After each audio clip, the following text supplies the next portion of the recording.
Hello everyone, हम start करने जा रहे हैं class 8 NCERT science chapter 5 coal and petroleum. देखिए, अभी तक हमने पढ़ा था रिसोर्सेज के बारे में कि दो रिसोर्सेज जो होते हैं मीन्स वो चीज जो हमें कोई भी product they, source of product को हम रिसोर्स कहेंगे। रिसोर्सेज हमारे टू टाइप्स के होते थे, एक तो होता था नेचुरल रिसोर्स और एक होता था ह्यूमन मेड। मीन्स नेचुरल जो हमें नेचर से रिसोर्सेज मिले और एक मैन मेड हो गया कि जो भी हमने खुद बनाए हैं रिसोर्सेज। अब इस चैप्टर में हम पढ़ेंगे नेचुरल रिसोर्सेज के बारे में। अब नेचर से हमें क्या क्या मिला, देखिए सनलाइट, फॉरेस्ट, एयर, वाटर, तो ये हमारे सब नेचुरल रिसोर्सेज में आएंगे। अब हमारे जो नेचुरल रिसोर्सेज होते हैं वो हमारे टू टाइप्स के होते हैं। एक हमारे होते हैं इन एग्जॉस्टिबल नेचुरल रिसोर्सेज, एक होते हैं हमारे एग्जॉस्टिबल नेचुरल रिसोर्सेज। अब हमारे जो इनएग्जॉस्टिबल रिसोर्सेज होते हैं मीन्स वो रिसोर्सेज जो हम कितना भी यूज करें कभी फिनिश नहीं होंगे, एक अनलिमिटेड अमाउंट में नेचर में प्रेजेंट है। तो ये कौन से हो गए हमारे सनलाइट और एयर के। देखिए सनलाइट एक हमारा अनलिमिटेड सोर्स है। अब नेक्स्ट हमारे आते हैं एग्जॉस्टिबल रिसोर्सेज। अब एग्जॉस्टिबल क्या है, जो एक लिमिट में एक पर्टिकुलर अमाउंट में हमें अवेलेबल है, अगर हम उसका यूज ढंग से नहीं करेंगे तो वो फिनिश हो जाएंगे। अब जैसे देखिए फॉरेस्ट हो गया, पेट्रोलियम हो गया, नेचुरल गैस हो गया, मिनरल्स हो गया, वाइल्ड लाइफ हो गया, कोल हो गया, एक्सेट्रा। तो इस चैप्टर में हम डिटेल में पढ़ेंगे नेचुरल रिसोर्सेज को। अब देखिए, अब जो हमारे एग्जॉस्टिबल रिसोर्सेज होते हैं उनको थोड़ा पढ़ते हैं डिटेल में। Some exhaustible natural resources like coal, petroleum and natural gases, they were be derived from dead remains of living organisms, fossils, so they are also known as fossil fuels। अब जो हमारे एग्जॉस्टिबल नेचुरल रिसोर्सेज होते हैं उनको हम fossil fuels भी कहते हैं, क्योंकि क्या होता है जो भी हमारे डेड ऑर्गेनिज्म है, जो भी ऑर्गेनिज्म डेड हो जाते हैं तो वो जो लेयर होती है सॉइल की लेयर के अंदर डिपोजिट होंगे, इसको हम फॉसिल्स कहेंगे। धीरे धीरे वो फॉसिल्स फ्यूल्स में चेंज हो जाते हैं, तो इसलिए इनको हम फॉसिल फ्यूल भी कहते हैं। अब इन्हीं को थोड़ा हम डिटेल में पढ़ते हैं। अब इसमें नंबर 1 हमारा आता है कोल। जैसे आपने कोयले को देखा है और बहुत सुना होगा। It is a hard like stone and black in colour. अब ये क्या होता है, अर्लियर टाइम में क्या कहते हैं रेलवे इंजन में यूज होता था, produce steam to run the engine. It is also use in the thermal power plant to produce electricity. और इसके अलावा is as a fuel in various industries. ये हमारा हो गया कोल। अब कोल की स्टोरी क्या है कि अब जो हमने देखा कि फॉसिल्स का बनाया था, तो हमारा कोल की स्टोरी क्या है, कैसे बना था। तो जब 300 मिलियन ईयर एगो जो अर्थ पे बहुत सारे डेंस फॉरेस्ट थे, बहुत सारे फॉरेस्ट होते थे, तो क्या नेचुरल प्रोसेस की वजह से लेयर बाय लेयर जो सॉइल की लेयर आई, ये सारे जो हमारे फॉरेस्ट के ट्री थे ये सेटल डाउन होते गए, डिकम्पोज हो गए, कंप्रेस हुए, और under high pressure and temperature the dead plant got slowly convert into coal. और जो भी हमारे डेड प्लांट थे वो धीरे धीरे किसमें कन्वर्ट हो गए, कोल में। अब कोल हमारा क्या है, एक तरह का कार्बन का कंपाउंड है। तो इसकी जो slow process of conversion of dead vegetation into coal, इसको हम क्या कहते हैं, कार्बोनाइजेशन। तो इस प्रोसेस को हम कहेंगे कार्बोनाइजेशन। अब ये हमने पढ़ लिया कि कोल माइल्स वगैरह में यूज होता है, ठीक है। अब इसमें ये चीज और दी है, when heated in air coal burn and produce carbon dioxide gas. और आपने देखा होगा कि कोयला जब भी जलता है तो कार्बन डाइऑक्साइड है वो निकलती है। Coal is processed in industry to get some useful product as coke, coal tar and coal gas. अब इससे हमें क्या क्या मिलता है, coke, coal tar and coal gas मिलती है। हमारा कोक क्या होता है, एक टफ, पोरस और ब्लैक कलर का सब्सटेंस है जो कि हमारी कार्बन की क्या है, प्योर फॉर्म है। Coal is used in the manufacture of steel and extraction of many metals. तो स्टील के मैन्युफैक्चर में और मेटल्स के एक्सट्रैक्शन में हेल्प करता है। अब पढ़ते हैं कोल टार। देखिए ये दिया हुआ एक ब्लैक थिक कलर का लिक्विड है जिसमें से एक अजीब तरह की महक आती है। It is a mixture of 200 substance का है लगभग, ठीक है। अब कोल टार का क्या होता है, मैन्युफैक्चर होता है, बहुत सारे प्रोडक्ट में यूज होता है। अब जैसे ड्रग्स में, एक्सप्लोजिव बनाने में, perfume, synthetic dye, paints, photographic material, roofing material, इन सब बनाने में ये सब यूज होता है। इसके अलावा आपने नेफ्थलीन बॉल होगी जो व्हाइट कलर की होती है, हम कपड़ों में रखते हैं, तो ये भी यूज होती है, use to repel moth and other insect और also obtain from coal tar से ये भी हमारा ऑब्टेन होता है। These days, bitumen, a petroleum product, is used in place of coal tar for melting the road. अब पहले तो हमारे कोल यूज करा जाता था कोल टार रोड बनाने के लिए, लेकिन अब उसको रिप्लेस कर दिया गया है ब्यूटेमिन से। अब नेक्स्ट हमारी आती है ये कोल गैस। अब ये तीनों चीजें हमें क्या है, देखिए कोक, कोल टार और कोल गैस, ये हमें क्या है, जब कोयले को बर्न करते हैं, इंडस्ट्री में यूज करते हैं, तो उनसे ये तीनों चीजें प्रोड्यूस होती हैं। अब ये क्या होता है, coal gas is obtain during the process of coal to get Coke.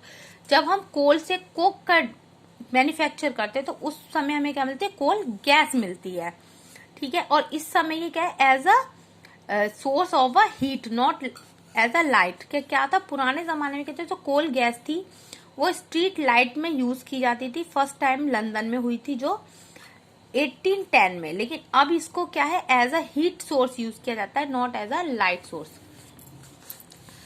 अब इसके अलावा नेक्स्ट आता है हमारा पेट्रोलियम। अब आपने देखिए सुना होगा पेट्रोल और डीजल आप सब जानते हैं, जो हम अपने व्हीकल्स में यूज करते हैं। Petrol is used as a fuel in light automobile such as motorcycle, scooter, car, heavy motor vehicles like truck, tractors run on diesel. Petrol and diesel are obtain from the natural resource called petroleum. अब हमें petroleum से क्या मिलता है, देखिए petrol और diesel, ठीक है। Petroleum was formed from living organism in the sea. अब सी में, अब वो तो देखिए हमारा कोल था वो हमारे डेड प्लांट से बनता था। अब लेकिन इसमें क्या है, जो सी के और लिविंग ऑर्गेनिज्म है उनसे हमें पेट्रोलियम मिलता है। जब ये डेड हो जाते हैं, सेटल डाउन हो जाते हैं सी के बॉटम में, और काफी समय बाद सैंड और उसकी लेयर से दबते और क्या कहते हैं, एयर की एब्सेंस में हाई टेम्परेचर और हाई प्रेशर की वजह से ये पेट्रोलियम और नेचुरल गैसेस में चेंज हो जाते हैं। अब इसमें एक क्वेश्चन अराइज होता है कि ये क्योंकि लेयर में मिलते हैं सी की, तो ये वाटर से मिक्स क्यों नहीं होते हैं। तो देखिए इसका आंसर भी इसमें दिया है कि oil and gas are lighter than the water, don't mix with it. अब ये क्या होता है, ये डिपोजिट हो जाते हैं, लेयर में हो जाते हैं, लेकिन ये क्या होते हैं, हल्के, इनका जो वेट होता है वो वाटर से कम होता है, इसलिए वाटर में अच्छी तरह से मिक्स नहीं होते। दिया हुआ देखिए, you see that the layer containing petroleum, oil and gas is above that of water. ये वाटर से ऊपर रहते हैं क्योंकि हल्के होते हैं, अगर आप पेपर को फ्लोट करेंगे वाटर में तो ऊपर रह जाएगा, तो ये वाटर से मिक्स नहीं होते। अब हमें इसमें दिया है कि oil is found in India, Assam, Gujarat, Mumbai, in the river basin of Godavari and Krishna. What is the refining of petroleum? Petroleum is a dark oily liquid. अब पेट्रोलियम हमारा एक डार्क ऑयली लिक्विड है जिसमें भी अनप्लीसेंट ऑर्डर आता है। It is a mixture of various constituent, और इसमें भी बहुत सारी चीजों का मिक्सचर है। जैसे कि हमने पढ़ा था कोल टार हमारा 200 सब्सटेंस का मिक्सचर है। अब इससे हमको क्या क्या मिलता है, पेट्रोलियम, हमारी petroleum gas, petrol, diesel, lubricant, oil and the paraffin wax.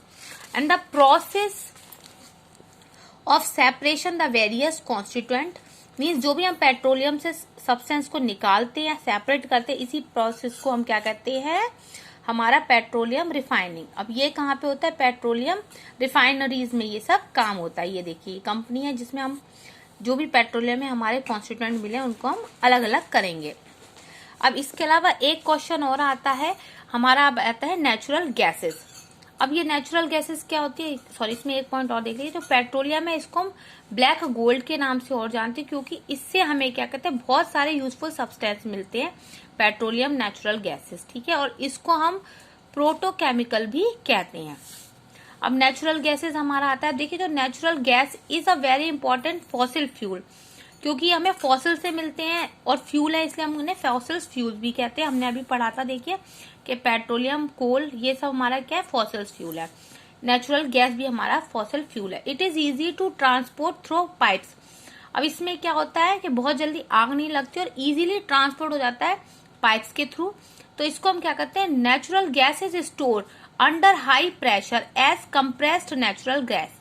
इसको हाई प्रेशर में कंप्रेस करके फिल किया जाता है, इसीलिए इसको हम कहते हैं कंप्रेस नेचुरल गैस, जिसको आप सीएनजी के नाम से जानते हैं। CNG is use for power generation. कि अब ये क्या करता है, पावर को जनरेट करता है। अब आपने सुना होगा कई अब जो व्हीकल्स हैं 4 व्हीलर वो भी सीएनजी है। अब कितने सारे क्या करते हैं 4 व्हीलर्स हम यूज करते हैं जो सीएनजी है, सीएनजी से चलते हैं, रिक्शे वो ऑटोज। तो उसमें ये क्या करती है, एक तो ये हमारे एटमॉस्फेयर के लिए बहुत ज्यादा फ्रेंडली होती है, हमारा पॉल्यूशन क्रिएट नहीं करती है, तो इस वजह से हम सीएनजी को यूज करते हैं। ये देखिए इसमें दिया हुआ है fuel for transport vehicle because it is less polluting and it is a cleaner fuel, कि एटमॉस्फेयर को गंदा नहीं कर रहा है और बहुत ही कम हमारा पॉल्यूशन को क्रिएट कर रहा है। ठीक है, ये डायरेक्ट बर्न हो जाता है। और natural gas is also use as starting material for the manufacture of number of chemical and fertiliser, बहुत सारे फर्टिलाइजर केमिकल्स के मैन्युफैक्चर में हेल्प करता है। इंडिया के पास काफी मात्रा में रिजर्व है हमारी natural gas. In our country natural gas has been found in Tripura, Rajasthan, Maharashtra and in the Krishna Godavari delta. इसके अलावा ये यहाँ मिलते हैं।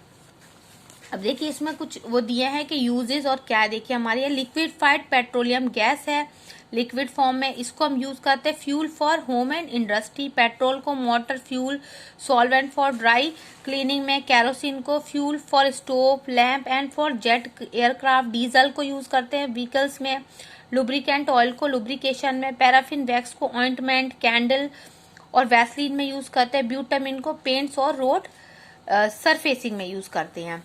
अब यहाँ पे दिया है some natural resources are limited, कि अब इसमें यही दिया है कि अब हमारे जो नेचुरल रिसोर्सेज हैं वो हमारे पास लिमिटेड है, और अगर एक्सेस हम किसी भी फ्यूल की बर्निंग करेंगे तो वो एयर पॉल्यूशन को कॉज करेगी, इनडायरेक्टली ग्लोबल वार्मिंग को बढ़ाएगी।